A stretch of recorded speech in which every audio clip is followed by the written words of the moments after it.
Ebola savaged West Africa, killing thousands. The disease seemed unstoppable, spreading to Europe and the U.S., but procedures and treatments are being developed to fight back.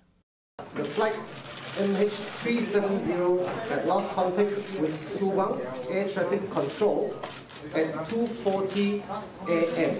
Malaysian Flight 370 is still missing, with its 239 passengers and crew. The huge jet mysteriously disappeared en route to Beijing in early March. After a hotly contested runoff election, a national unity government was formed under Afghanistan's new president. In Egypt, a hardly credible 96% of the vote for president went to military strongman el-Sisi as the country struggled to restore stability. As Syria struggled with its civil war, a smiling President Assad won a third term, despite charges the election was a sham. In Turkey, Erdogan changed jobs from prime minister to president. Tunisia celebrated an historic and peaceful transfer of power. There was a transfer of power as well in Burkina Faso, but it wasn't peaceful. An angry uprising abruptly ended President Compaore's 27-year reign. Aspirations for change filled the streets in Hong Kong, with demonstrators demanding free elections. But their umbrella protests ran into a storm of government opposition. Brazil's embattled President Dilma Rousseff won re-election, as did Japan's economy-reforming prime minister. Nigeria's President Jonathan is hoping good luck will be with him and that he'll be kept in office, despite his government's inability to find the abducted schoolgirls and end the terror campaign waged by Boko Haram. The world's largest democracy kicked out the Gandhi dynasty and voted in a pro-business Hindu nationalist as prime minister. Yes, 114,000. Scotland the Brave braved strong sentiment for independence and voted to remain in the UK. People of Scotland have spoken, and it is a clear result. They have kept our country of four nations together. Spain's King Juan Carlos bowed to the Constitution and abdicated in favor of his son. ¡Viva el rey! ¡Viva! ¡Viva España! ¡Viva! Though not a political leader, Pope Francis is using the power of his office to reach out and effect change. Big change was effected in the U.S. during the midterm elections. Republicans gained control of both houses of Congress. So the Obama administration can expect heavy headwinds in dealing with politically contentious issues like immigration reform. In October, the Supreme Court made it possible for gay couples to marry in many parts of the country. After more than 50 years, the U.S. is looking to normalize relations with Castro's Cuba. In a damning report, it was revealed that the CIA used interrogation techniques that many call torture. And Americans from coast to coast held demonstrations and die-ins to loudly proclaim that Black Lives Matter, after two unarmed black men were killed by police, and neither officer was indicted by a grand jury. Well, the news stories that made headlines in 2014 are indeed varied and their impact profound. So we are pleased to have with us an equally varied and profound panel of distinguished guests. Here in the studio are Monique Pressley, a trial lawyer and radio talk show host. Steve Acunto is chancellor of the Counselor Corps College. And Dr. A.R. Bernard, he's president and CEO of the Christian Cultural Center, as well as an accomplished author and political advisor.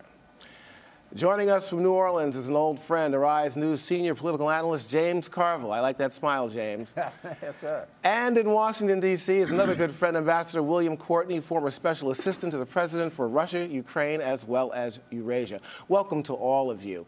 Now, let's begin with a story that reads to the heart of who we are here at Arise News, the emergence of a new movement for equal justice. There have been charges for years that if you're black and male, especially a young male, you're likely to be profiled by police.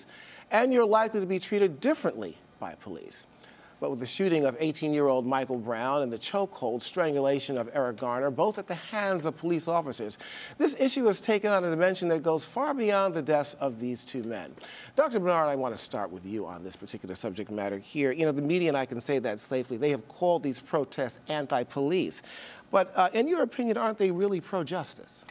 You know, this is not an indictment. It's a reality that there's a double standard. There's one standard in how people of color and communities of color are policed. There's another standard on how police are held accountable when they engage fatally a person of color.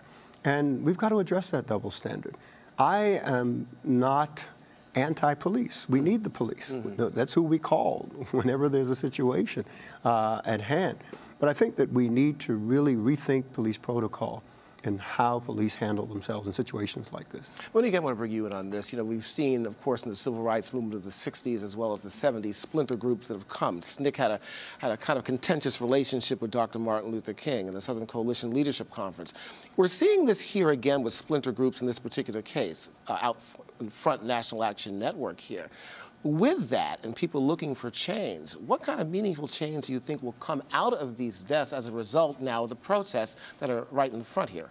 Well, I don't think the splinter groups are a problem at all. I think if we look at our history and what's necessary to actually build a movement, that it takes, there were 5, 6, 7 different groups back during the 60s movement with Dr. King, and there are many groups now, and I'm glad to see that it's not just the Nan of the world who's doing things out front, but that there are younger groups that are getting involved, and that's what it's going to take. And what I keep saying is everyone's got to stay in their lane. And if we do the thing that we're supposed to do in our lane, let the lawyers do the lawyering, let the preachers do the preaching, then it all comes together in a movement, and from the movement we get to some change. James, I want to bring you in this, the question of everybody staying in their lane here. It seems like President Obama is a tempest in the teapot no matter what he says. There's always something or somebody that wants to jump on him about it. How does he fare in this whole discussion here? What can he do to make sure that things move forward here and not be someone who basically is someone who's not doing anything to bring about some change? Well, I think, first of all, they'd have a federal investigation ongoing in any number of these things, and I think been holding with the Attorney General was something that he was fairly aggressive on a lot of fronts. And it is a real problem in the United States, and it's also possible to hold two contradictory thoughts. As our guest says, I'm sure you can be pro-police and you can say we got to have better ways, better protocols to deal with this, and I think it's justifiable. These young African Americans, particularly young African American males, feel at risk every time they see a policeman, and that's something I can completely understand. But as a democracy, we need to figure out how to kind of balance this back and forth. And I think it's good that people are speaking out. And I don't know, I'm not so much in people staying in their lanes, because, the athletes are starting to speak out. A lot of people are. This is a problem across America, particularly in a place like New Orleans. Right, and I got to tell you, we've had witnessed the burial of one of the police officers here in New York, and obviously the discussion is going on. But we want to move on to another area where America's justice system is under the microscope. And Ambassador Courtney, I want to bring you in on this. Of course, much has been said about the enhanced interrogation techniques. Of course, the timing of it. Were you surprised, or was this long suspected, in your opinion? I think people were surprised about some of the techniques that were used that had not been discussed publicly.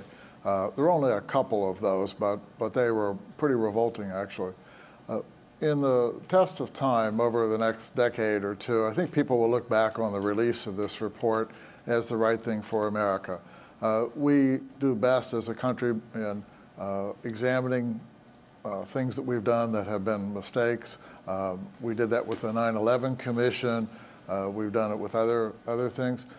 This is a very touchy area, but to the CIA's credit, it went to the Justice Department to get full legal authorization from the Justice Department, which is responsible for that in the U.S. government, to carry out the enhanced interrogation techniques. But some discipline broke down in the CIA, and there were some excesses.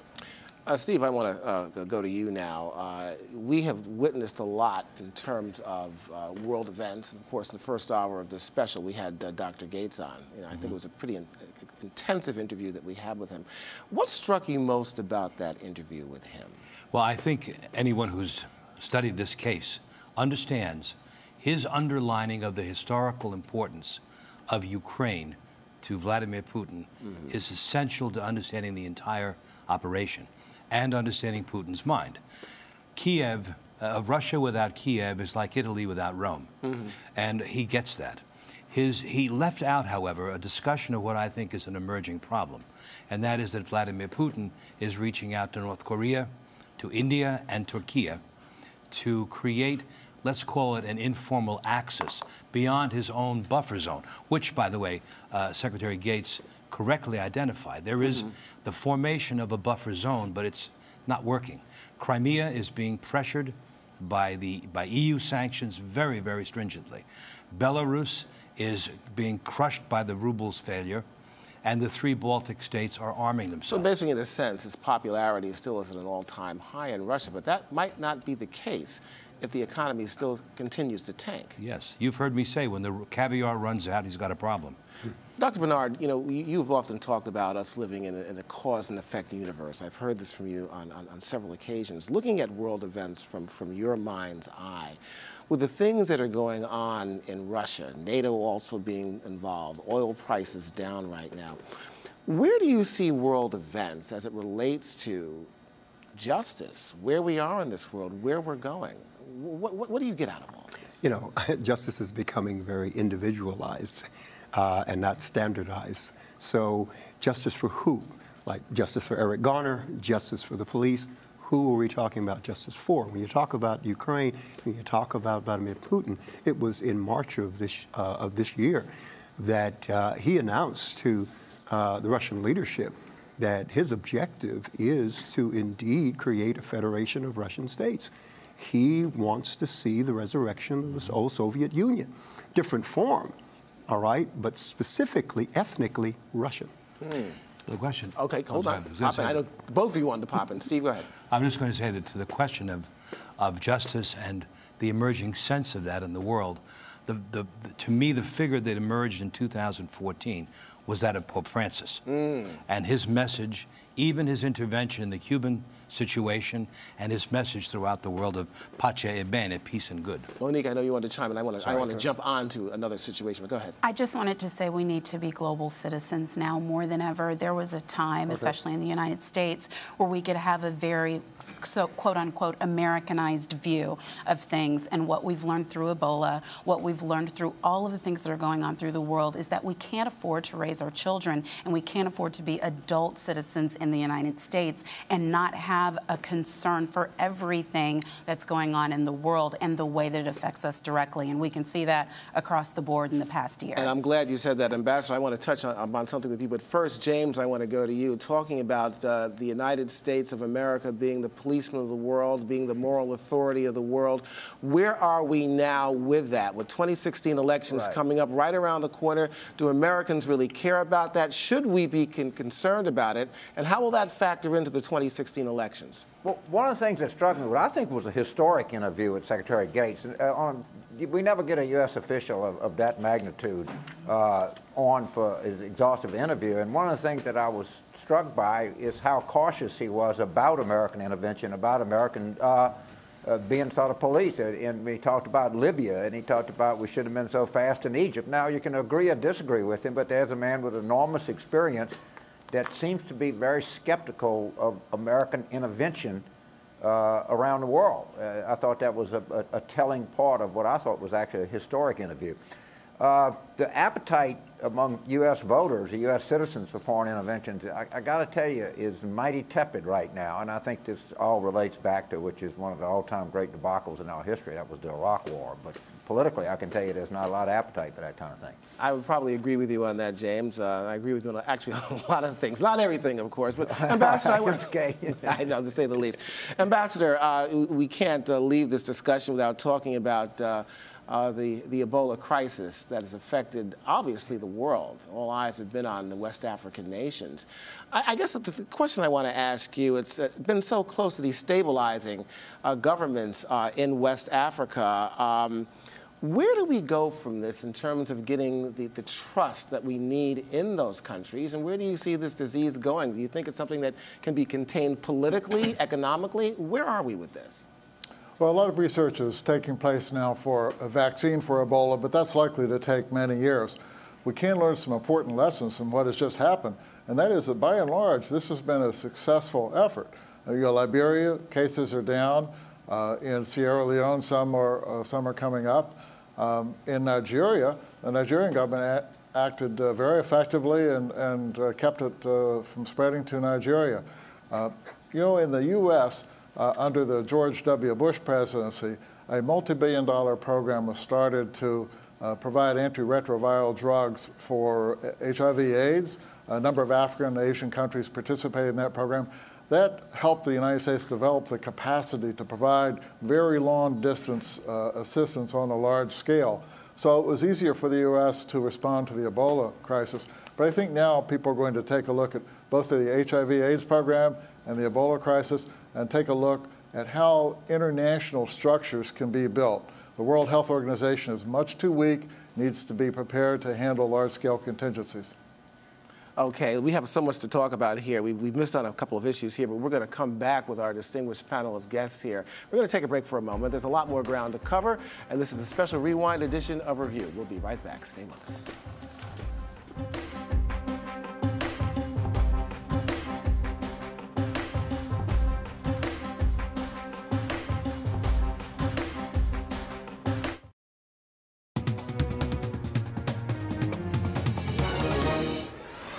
The accused did unlawfully and intentionally kill a person, to wit, Riva Steenkamp.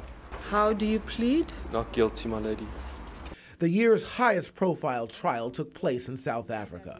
Oscar Pistorius was given a surprisingly light sentence for the shooting death of his girlfriend. The sentence imposed is a maximum imprisonment of 5 years. But the Paralympian may be facing far more time behind bars if the prosecution's appeal is successful. In Egypt, mass trials of the Muslim Brotherhood sentenced 1,000 to death. Journalists from Al Jazeera were brought up on sham charges. And former President Mubarak won his legal victory. But 2 other trials did not happen. The International Criminal Court dropped its case against Kenya's President Kenyatta and suspended prosecution of Sudan's President al-Bashir. And most of the world breathed a sigh of relief when a Sudanese woman who faced the death penalty because she refused to turn her back on Christianity was set free. Oh, you're back with a distinguished panel of guests here in the studio, as well as in Washington, D.C., as well as New Orleans here. But I want to focus on something that we didn't get a chance to talk about in the last block, and that, of course, is a blockbuster story as far as I'm concerned, Cuba. We have a situation now where the world has changed, at least here in the Western Hemisphere now, that we are somewhat normalizing relationships. There's still an embargo going on. The question I want to ask, and I want to start with you, Dr. Bernard, on this, and we'll go around, is the situation with the Internet. I remember you saying something to the effect that now that Cubans are able to see what's going on around the world, they may not want to stay in Cuba anymore. That's a problem for Cuba. It's going to have an incredible and profound economic impact, whether it's the opening to the Internet or whether it's ball players who are going to be exported to the United States because they're going to get more money. What can you get playing a game of ball? 25 cents to get into the stadium. I think it's going to have an economic impact because a lot of Cubans are going to see the wealth of coming to the United States. Legally, Monique, in terms of the ability for Americans to travel to and from Cuba, a lot of things are changing here. I would expect that with legal ramifications loosened here, there'll be more travel and perhaps more ability for people to go over and do more trade, I would think. Right. Well, it's going to take some time, Julian. I mean, I don't think that any of these things are going to get straightened out up until maybe close to the end of next year.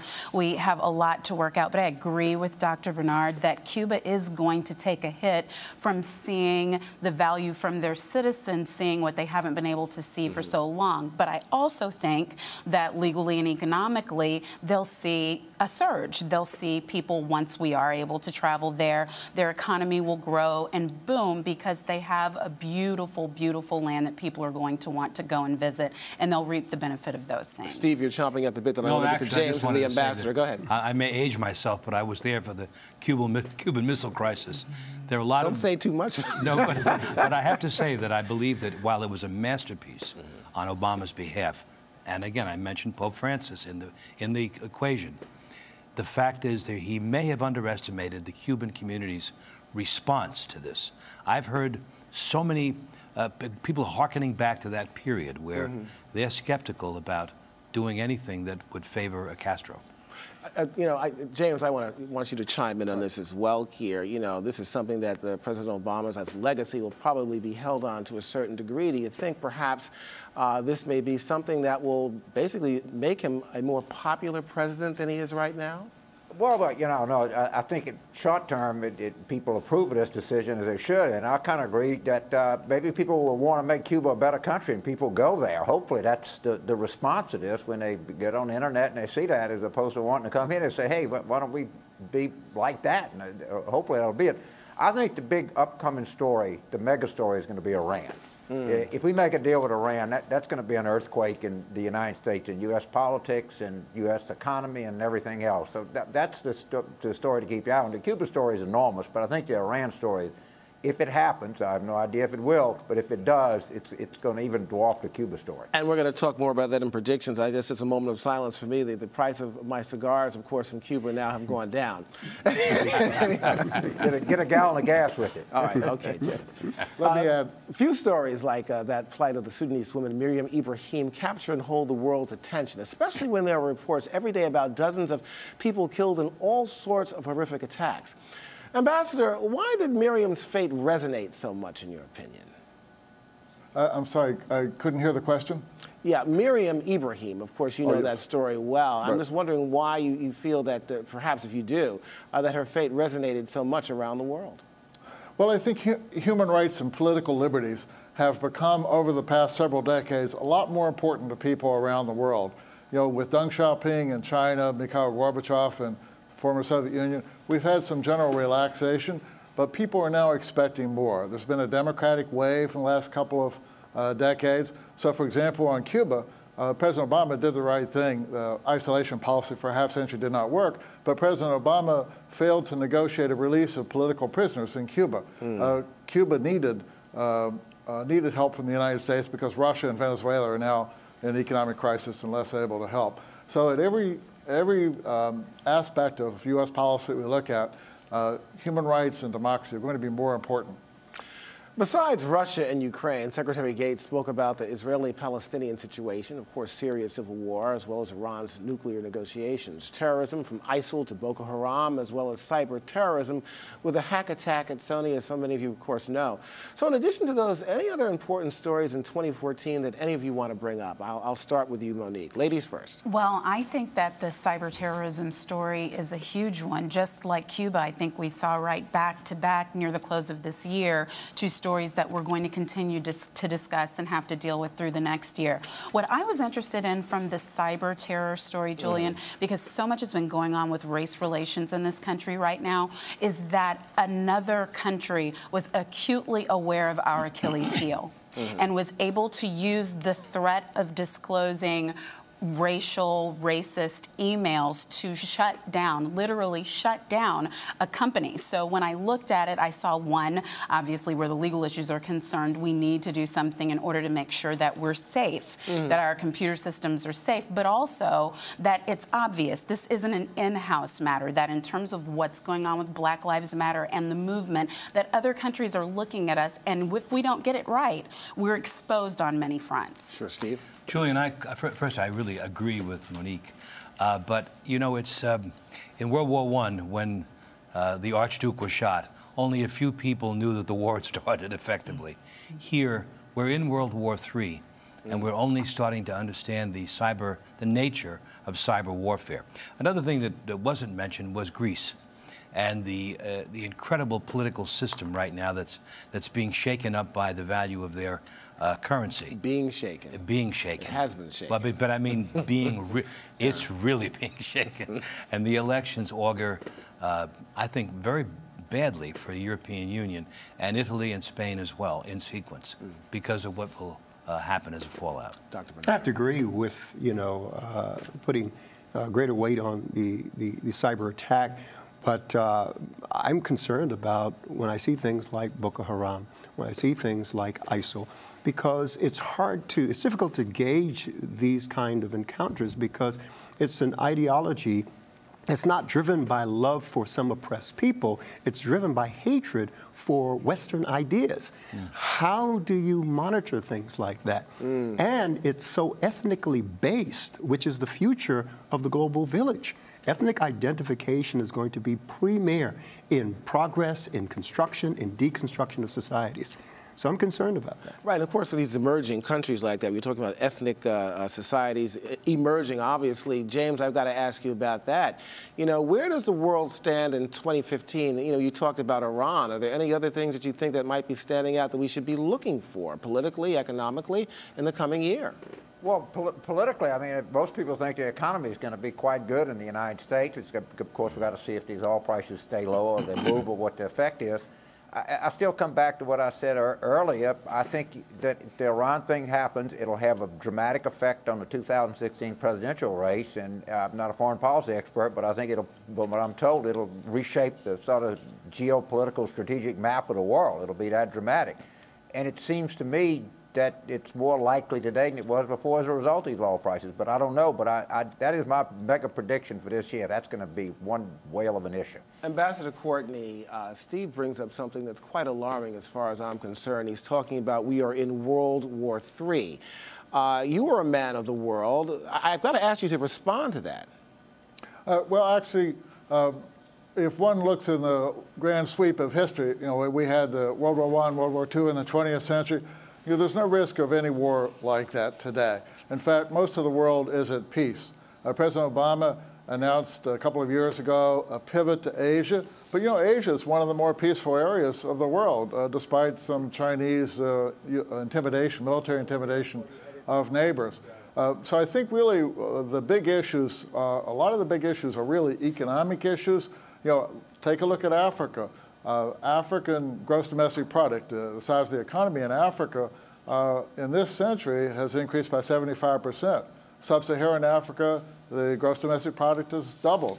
The United States is on the verge of negotiating with 11 other countries in the Pacific area, a Trans-Pacific Partnership that could increase the GDP of those countries by $1 trillion over a decade or so.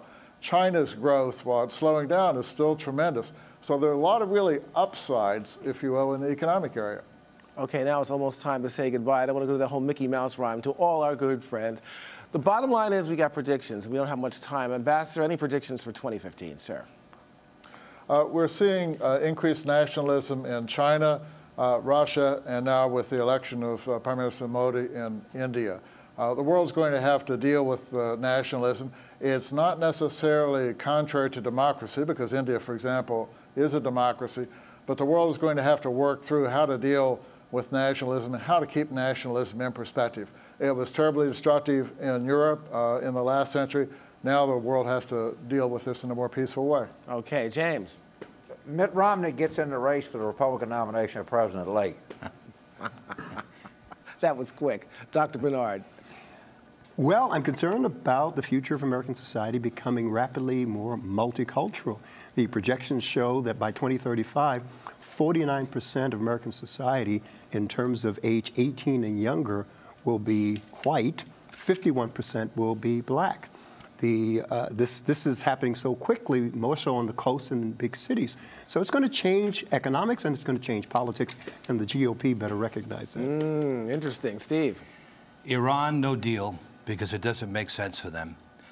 Putin will scramble and create an axis outside the buffer zone, and World War III will begin to take shape in the form of cyber and other unusual types of warfare. My prediction. You have the sad predictions, by the way. Well, to say the least. Monique? I'm expecting 2015 to be the year of the woman. I'm going to coin it that. I think you'll see women on the rise in top leadership positions and making their voices heard, and that's especially important because we see Boko Haram and other groups targeting those who are weakest among us, targeting women, targeting children in order to affect change through the world. And I think it's going to take activism, grassroots activism, and leadership by women to turn the tide. Okay, my prediction, significant social change in this country.